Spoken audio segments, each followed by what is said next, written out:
नमस्कार दोस्तों, कैसे हैं आप सब? स्वागत है आपका हमारे दूसरे व्लॉग में। अगर आपने हमारा पहला व्लॉग अब तक नहीं देखा है, तो आप हमारे चैनल पर जाकर देख सकते हैं। फर्स्ट वीडियो उसी व्लॉग पर है और उस व्लॉग में हमने अपना करनाल से चुलकाना धाम तक का सफ़र दिखाया है। क्या ही रोमांचक सफ़र रहा है ये, आप ज़रूर जाकर एक बार देखिए।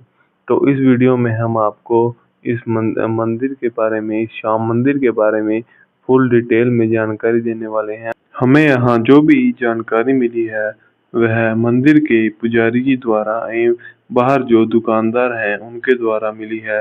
इसलिए हमें पूर्ण विश्वास है कि उन्होंने हमें जो भी जानकारी दी है वह 100% सच होगी। तो दोस्तों, यह है श्याम मंदिर का मुख्य द्वार।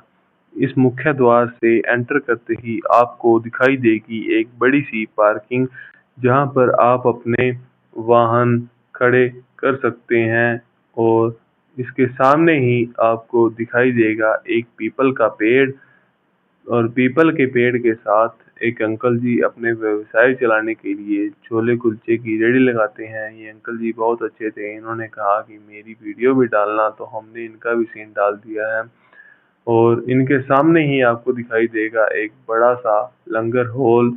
इस लंगर हॉल में इस मंदिर के बारे में काफी जानकारी दी गई है। अगर आप पढ़ना चाहें तो वीडियो को रोक कर पढ़ सकते हैं। और बात की जाए इस लंगर हॉल के सामने आपको एक बहुत ही सुंदर पार्क दिखाई देगी। इस पार्क में आप अपना बेहतरीन समय गुजार सकते हैं। यह पार्क बहुत ही सुंदर है, बहुत ही साफ सुथरी है। यह है मंदिर का दूसरा द्वार। तो इससे एंटर करते ही आपको दिखाई देगी एक छोटी सी पार्क, जहाँ पर कि बंदर खेल रहे थे। और इसके सामने ही आपको दिखाई देगा श्याम कुंड, यहाँ पर भी बंदर नहा रहे थे। यहाँ पर गंदगी मचाना सख्त मना है। और यहाँ से बाहर निकलते ही आपको दिखाई देगा एक पीपल का पेड़। इस पीपल के पेड़ के बारे में मान्यता है कि पतझड़ के मौसम में इस पीपल के पेड़ के हर एक पत्ते पर छेद हो जाते हैं। और चलिए अब आपको लेकर चलते हैं श्याम मंदिर के मुख्य द्वार पर। तो यह आप देख सकते हैं, यह दरबार का मुख्य दरवाजा है। यहाँ से एंटर होते ही आपको सामने श्याम बाबा जी अपनी गद्दी पर विराजमान दिखेंगे। और आप देख सकते हैं किस प्रकार से श्रद्धालु श्याम बाबा जी के सामने माथा टेक रहे हैं और श्याम बाबा जी से मिलने आए हैं। तो दोस्तों, यहाँ पर हमने मंदिर के पुजारी जी से बात की थी, जिनका नाम है विजय दास पुजारी। तो आइए आपको उनकी बातचीत सुनाते हैं। ये चुलकाना धाम है। यहाँ बरबरी जी ने शीश का दान दिया। श्री श्याम प्रभु जी जहाँ ये समाधि है, यहाँ ऐसे शीश लेके खड़े थे। यहाँ से परीक्षा हुई, नाम मिला और यहाँ कहा कि कलयुग में आपकी हर घर में पूजा होगी और आप हारे के सहारे के आओगे। किसी देवी देवता के दरबार में ये नहीं लिखा होगा हारे का सहारा। श्री श्याम बाबा मंदिर के दरवाजे पर लिखा होगा हारे का सहारा बाबा श्याम बाबा। यहाँ भक्तों की मनोकामनाएं पूरी होती हैं। दूर दूर से भगत आते हैं, दूसरे देशों से भी आते हैं, अपने देश के भी आते हैं। यहाँ बाबा के दर्शन करते हैं, अपनी मनोकामना पूरी करते हैं। यहीं से शीश फिर खाटू में पहुँचा दिया श्री कृष्ण भगवान ने अपनी माया द्वारा। यहाँ बाबा जी पूरे रूप में आए हैं, पूरे रूप में घोड़े पर चढ़ के यहाँ आए हैं। यही पीपल का वृक्ष है जिसमें परीक्षा हुई थी, वही है। और ये श्याम बाबा मंदिर है। अगर चुलकाना में शीश का दान ना होता तो वहाँ खाटू श्याम ना होता। यहाँ शीश का दान हुआ तो वहाँ शीश पहुँचा, वहाँ खाटू श्याम हुआ। प्राचीन और पुराना, सबसे पुराना मंदिर यही है। ये कहानी है। जय श्री श्याम, जय चुलकाना धाम, विजय दास पुजारी।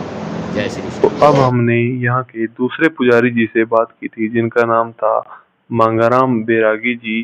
तो आइए अब आपको उनकी बातचीत सुनाते हैं। पुजारी मांगेराम बैरागी, चुलकाना धाम श्री श्याम बाबा जी मंदिर, चुलकाना धाम से बिलोंग करता हूँ और यहाँ हमारा परिवार पूजा करता है।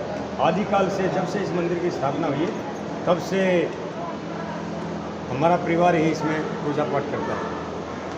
कि जो रूपरेखा तैयार की वो कृष्ण भगवान के द्वारा ही की गई। ये बर्बरीक जी को कृष्ण भगवान के द्वारा अपना जो सबसे प्रिय श्याम नाम है वो दे करके इस भूमि को पवित्र किया और बर्बरीक जी को बर्बरीक से कृष्ण भगवान ने उसको श्याम बनाया और कलयुग का अवतार कहने के बाद उसे कलयुग में सभी भक्तों की मनोकामना पूर्ण करने का आशीर्वाद दिया। एक पीपल का वृक्ष है जो कहते हैं कि बर्बरीक जी ने उस वृक्ष के नीचे बैठ करके अपनी परीक्षा दी थी कृष्ण भगवान को। कृष्ण भगवान ने जब ये बर्बरीक जी युद्ध के लिए आए थे तो बर्बरीक जी यहाँ विश्राम करने के लिए रुके हुए थे। कृष्ण भगवान अंतर्यामी थे, उन्होंने देखा कि ये जो बर्बरीक है ये 3 लोक का विजेता है, अगर इसने इसमें युद्ध में हिस्सा लिया तो सर्व भूमंडल का सर्वनाश हो जाएगा, इसलिए उसको यही रोक दिया और उनकी परीक्षा माया में फंसा करके, अपनी माया जाल में फंसा करके उनसे ऐसी प्रतिज्ञा करवाई कि आप इस वृक्ष को मुठिया बांध दीजिए। तो आज भी पत्ते इसके वृक्ष के हर पत्ते के अंदर छेद है। आप प्रत्यक्ष के लिए प्रमाण की कोई आवश्यकता नहीं, आप देख सकते हैं ये मंदिर के सामने वृक्ष है। मैं ये नहीं कह सकता कि ये वो वृक्ष वही है, लेकिन उसका अंश ज़रूर है, क्योंकि 6000 साल प्राचीन वृक्ष आज इसे पृथ्वी पर बहुत मुश्किल मिलेगा, उसका अंश ज़रूर है ये। यहाँ हर महीने की एकादशी द्वादशी को यात्रियों का तांता लगता है। बहुत भारी संख्या में यात्री यहाँ अपनी मनोकामना लेकर के आते हैं और बाबा की कृपा से उनकी मनोकामना पूर्ण होती है। फागुन के महीने में विशेष उत्सव मनाया जाता है, वो 4-5 दिन तक लगातार चलता है, दिन रात। बाबा की कृपा से सबके मनोरथ पूर्ण होते हैं। कोई यहाँ पेट पलनिया आता है, कोई यहाँ अपनी ध्वजा निशान लेकर के आता है, कोई अपनी झांकियाँ निकाल करके आता है। बहुत उमंग और उत्साह के साथ उत्सव मनाया जाता है फाल्गुन के महीने में। यात्रियों की ऐसी भावना को देखते हुए तो मैं कहता हूँ स्वयं भगवान उनको आशीर्वाद देने के लिए आते हैं उस दिन। कहीं भी जाइए आप हिंदुस्तान में, कृष्ण जी के साथ राधा जी विराजमान होती हैं। कहीं भी अकेले कृष्ण जी की प्रतिमा विराजमान नहीं है। कहीं प्राण प्रतिष्ठा कृष्ण जी के साथ अगर प्राण प्रतिष्ठा हुई तो वो राधा जी की होती है। लेकिन यहाँ ये वो समय था जो युद्ध का समय था, तो युद्ध के समय में बलराम जी ही युद्ध में हिस्सा न तो लिया है, वो पहले सर्वप्रथम आए, आखिर में भी आए, युद्ध के बाद में भी आए, युद्ध के पहले भी आए। तो इसीलिए यहाँ कृष्ण बलराम दोनों भाइयों की प्रतिमाएं विराजमान हैं। हनुमान जी इस मंदिर की ड्योढ़ी पर विराजमान हैं। हनुमान जी से इजाज़त लेकर के आगे दर्शन के लिए बढ़ा जाता है।